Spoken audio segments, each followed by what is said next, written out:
Shalom, sahabat Lexio Divina yang dikasihi Tuhan Yesus Kristus. Selamat hari Minggu, selamat beribadah, dan terlebih utama, selamat Paskah. Yesus telah bangkit dan kita rayakan kemenangannya kepada hidup orang percaya. Pada hari ini, saya akan berbicara mengenai kebangkitan Kristus dan ketangguhan iman. Teks kita dari Lukas pasal yang ke-24 ayat 1 sampai dengan 11. Tetapi pagi-pagi benar pada hari pertama minggu itu, mereka pergi ke kubur membawa rempah-rempah yang telah disediakan mereka. Mereka mendapati batu sudah terguling dari kubur itu, dan setelah masuk mereka tidak menemukan mayat Tuhan Yesus. Sementara mereka berdiri termangu-mangu karena hal itu, tiba-tiba ada dua orang berdiri dekat mereka, memakai pakaian yang berkilau-kilauan. Mereka sangat ketakutan dan menundukkan kepala. Tetapi kedua orang itu berkata kepada mereka, "Mengapa kamu mencari Dia yang hidup di antara orang mati? Ia tidak ada di sini. Ia telah bangkit.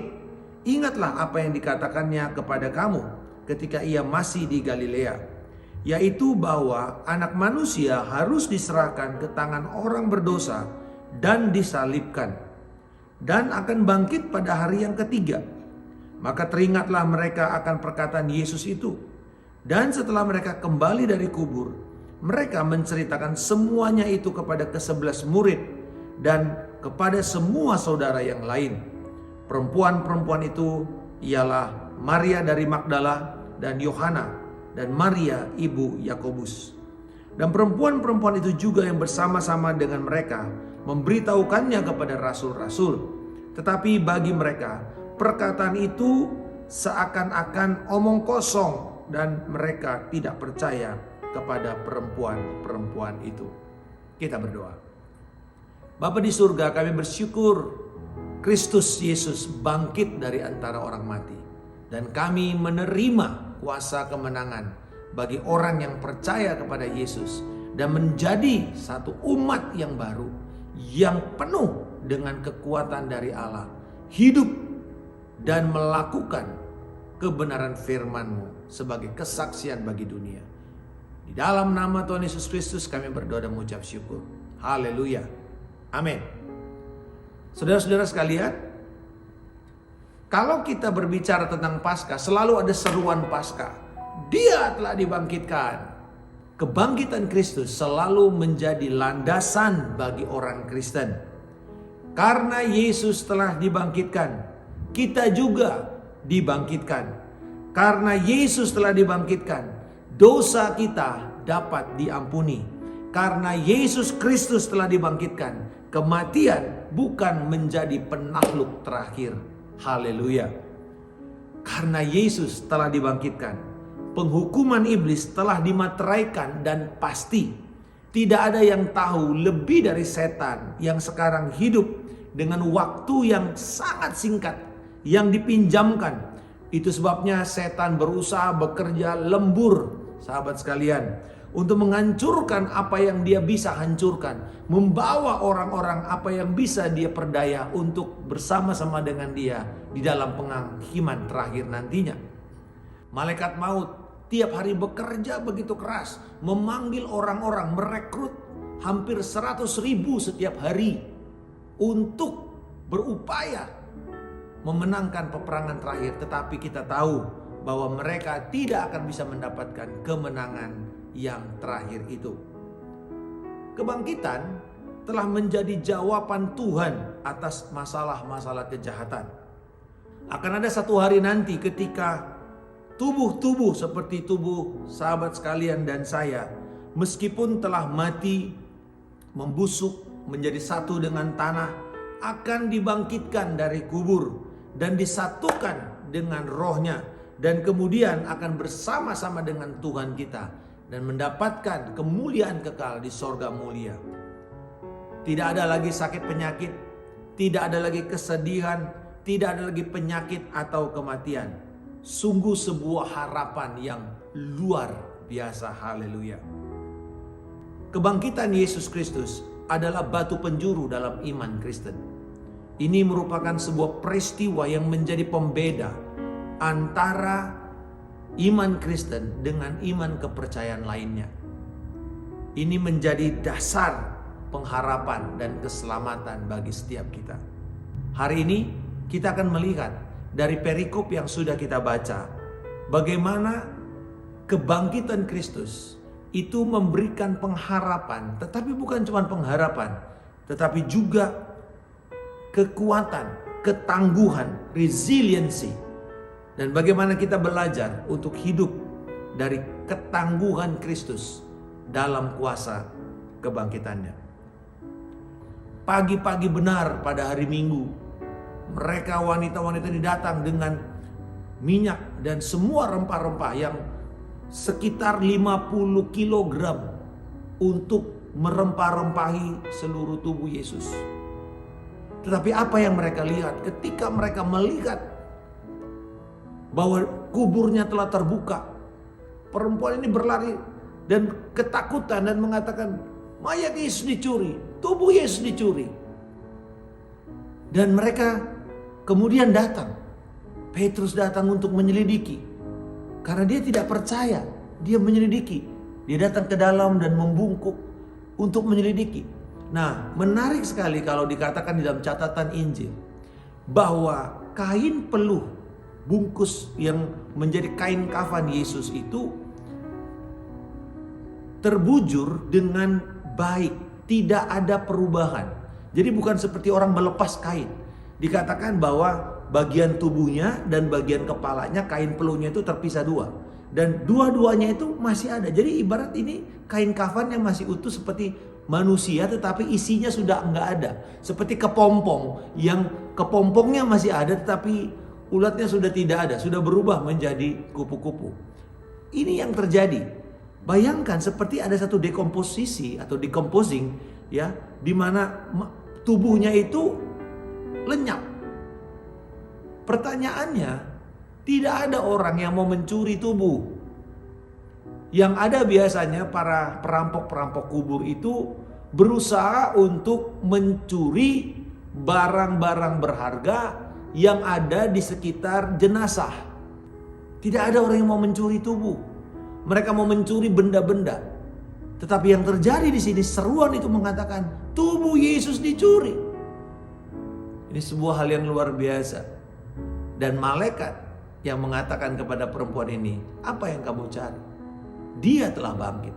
Bukankah kamu dengar sebelumnya dia berkata bahwa anak manusia akan mati dan kemudian akan bangkit pada hari yang ketiga? Lalu perempuan-perempuan ini melongo, tidak percaya, bingung. Dan mereka lari kepada para rasul-rasul. Dan rasul-rasul pergi ke sana untuk melihat juga dengan ketidakpercayaan. Tetapi kemudian kita tahu dalam kitab Yohanes percaya.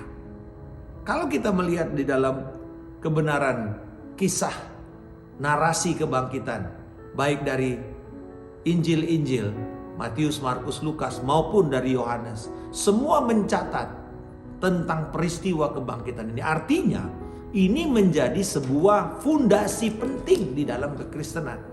Dari peristiwa kematiannya saja kita melihat banyak orang-orang yang mengalami perubahan. Pertama, pimpinan eksekusi, yaitu tentara Romawi yang langsung melihat tubuh Yesus mati. Dan dikatakan pada waktu Yesus mati, dia mengumandangkan, sungguh orang ini adalah orang benar. Di dalam istilah Yunani yang dipakai oleh penulis, dikatakan bahwa ini adalah istilah seorang warga masyarakat yang memenuhi semua kewajiban-kewajibannya sebagai warga negara dan tidak pernah mendapatkan kesalahan. Itu yang dikatakan. Jadi dengan kata lain, ini adalah sebuah pernyataan legal formal bahwa sungguh Yesus ini tidak bersalah sama sekali. Walaupun dia dihukum dengan eksekusi yang begitu menyakitkan, tetapi dia sebenarnya tidak bersalah. Lalu kemudian kita melihat bagaimana Lukas menceritakan Yusuf dari Arimatea, yang adalah orang benar, sekalipun dia seorang anggota mahkamah agama Sanhedrin. Tetapi pada waktu Yesus diadili, dia tidak hadir di sana. dan diyakini oleh para penulis Alkitab, baik Yusuf Arimatea maupun Nikodemus, dua orang benar ini tidak hadir di sana. Dan itu tidak perlu memang untuk semua orang dari 72 Sanhedrin ini harus hadir di dalam sebuah sidang memutuskan bersalah. Hanya diperlukan sekitar 20-an orang untuk memutuskan seseorang itu dinyatakan bersalah menurut Sanhedrin. Dan apa yang terjadi? Baik orang yang tidak percaya seperti orang Romawi mengalami perubahan hidup ketika menyaksikan Yesus Kristus mati. Yusuf Arimatea, orang benar. Dan perempuan-perempuan yang datang ini juga adalah orang-orang yang bersedia untuk mendedikasikan dirinya, bertaruh nyawa di bawah kaki salib. Dan kemudian mereka bergegas untuk memastikan bahwa tubuh Yesus ini dirawat dengan baik. Tapi apa yang terjadi? Yesus melakukan yang jauh lebih baik. Dia bangkit. Dia bangkit seperti yang dia janjikan. Dan kalau kita melihat dari apa yang narasi ini, mari kita belajar pertama tentang ketangguhan Yesus Kristus dalam kebangkitannya. Yesus mengalahkan maut. Maut yang artinya keterpisahan karena dosa. Maka maut itu memisahkan kita dari Allah, dari kehidupan kekal.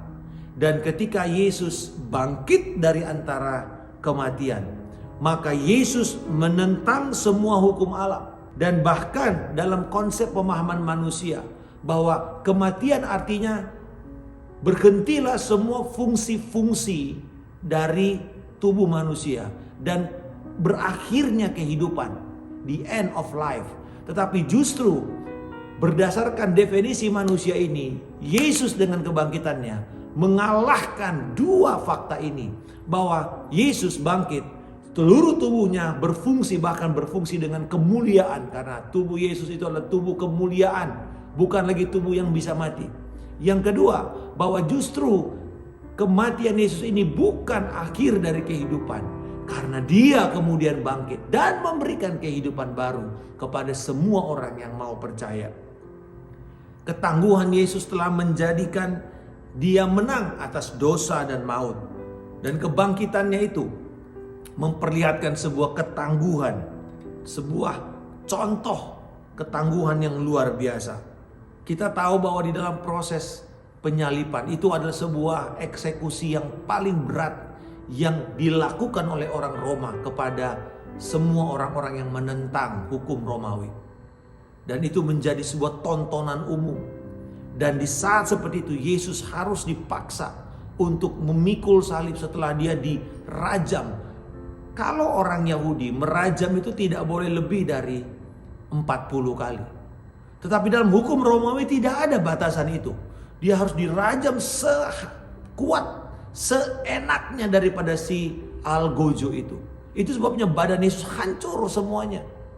Dari atas semua. Dan kita tahu bahwa rajamnya itu seperti kail yang mencopot seluruh tulang dan seluruh tubuhnya, dagingnya. Bukan hanya itu, dia harus dipaksa untuk memanggul lagi. Memanggul kayu untuk dia menjadikan salibnya. Dan kemudian diberikan narkotika untuk dia harus minum supaya dia bisa tahan terhadap semua penderitaan itu. Tapi Yesus menolak anggur asam itu. Dia menolak semua upaya untuk membuat dia bertahan. Dan kita tahu kata ketangguhan atau resilience itu seperti karet gelang. Ya, karet gelang itu kalau ditarik sampai pada titik hampir putus, lalu dikembalikan, dia akan kembali dengan seperti adanya. Tetapi dia sudah diuji, dia sudah mengalami tekanan dan dia kembali dengan baik. Hal yang sama dengan kebangkitan Yesus Kristus. Yesus diuji dengan berbagai macam penderitaan, berbagai macam siksaan. Tetapi kemudian ketika dia mati dan dia bangkit, dia datang dan memberikan kehidupan yang bukan kembali kepada skema asal, tapi bahkan lebih baik. Dia membawa kehidupan yang lebih mulia kepada setiap orang. Itu apa? Semua orang yang percaya kepada Yesus tidak akan binasa, melainkan beroleh hidup yang kekal. Tubuh yang ada di ini hanya sementara. Karena ketika nanti sangkakala Yesus memanggil semua orang-orang benar, maka tubuh ini akan bangkit menyatu dengan roh dan kemudian mendapatkan tubuh kemuliaan untuk bersama-sama dengan Dia di sorga mulia. Yang kedua, apa kebenaran yang kita bisa lihat? Bahwa bagaimana kebangkitan dan kuasa kebangkitan Kristus ini membawa ketangguhan di dalam kehidupan kita. Sebagai orang percaya, kita memiliki sekarang akses kepada kuasa yang sama yang telah membangkitkan Yesus dari antara orang mati. Melalui Roh Kudus, kita dapat menimba kekuatan dan inspirasi dari kebangkitan Yesus Kristus ini untuk hidup di dalam ketangguhan.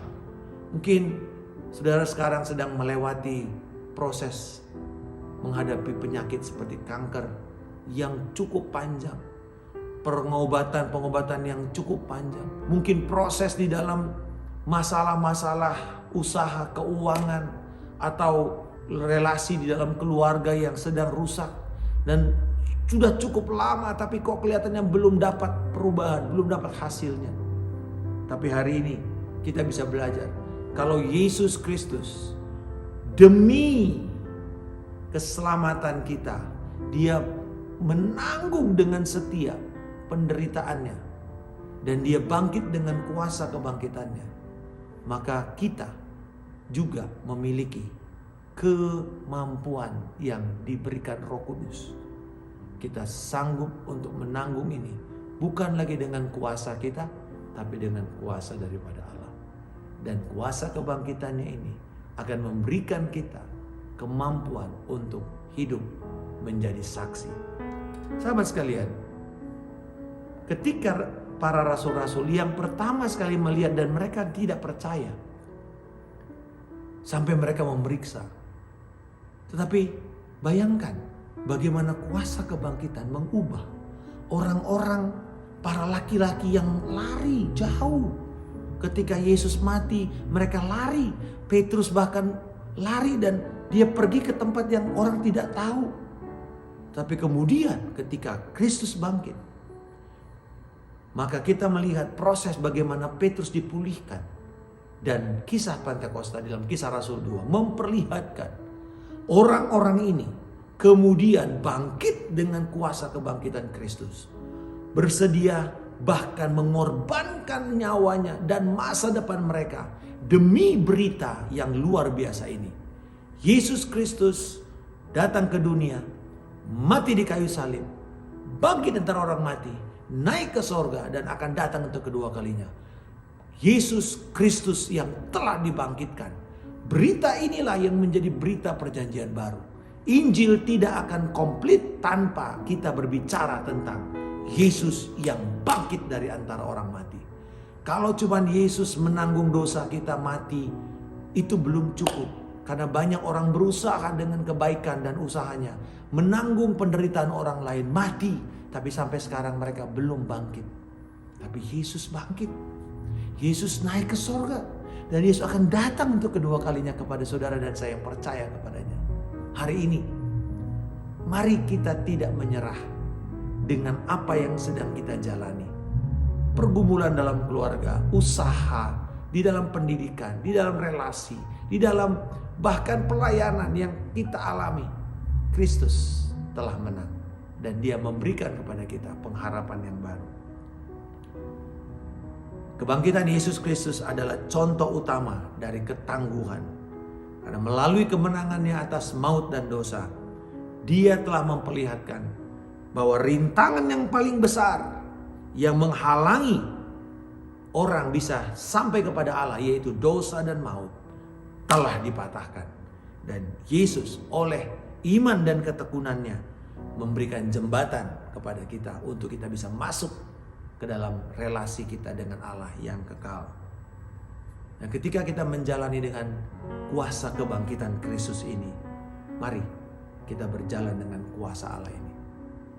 Ada orang yang ketika mepet, adrenalinnya terpacu, dia melakukan sesuatu yang tidak pernah dia lakukan sebelumnya.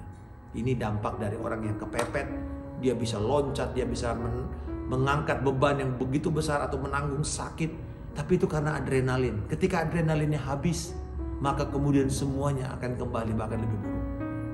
Tetapi bila kita berjalan dengan kuasa supranatural kebangkitan Yesus Kristus, oleh iman kepada Yesus dan pekerjaannya dan pribadinya, maka kita tidak hidup lagi hanya diandalkan kepada adrenalin.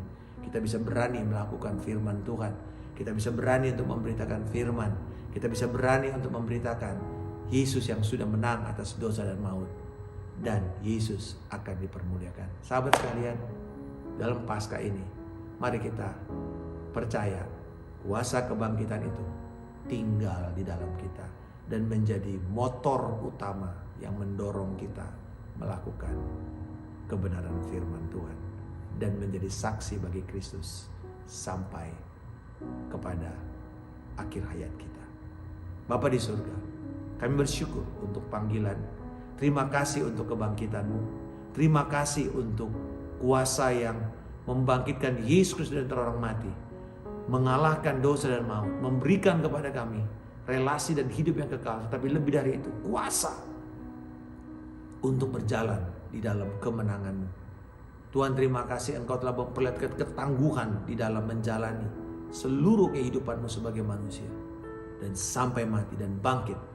Dan melalui itu Engkau memberikan kami kuasa supranatural menjadi tangguh berjalan di dalam kehidupan kami dan memuliakan Yesus. Di dalam nama Tuhan Yesus Kristus kami telah berdoa dan mengucap syukur. Haleluya. Amin. Immanuel, salam kemenangan. Saya Pendeta Markus Simanjuntak.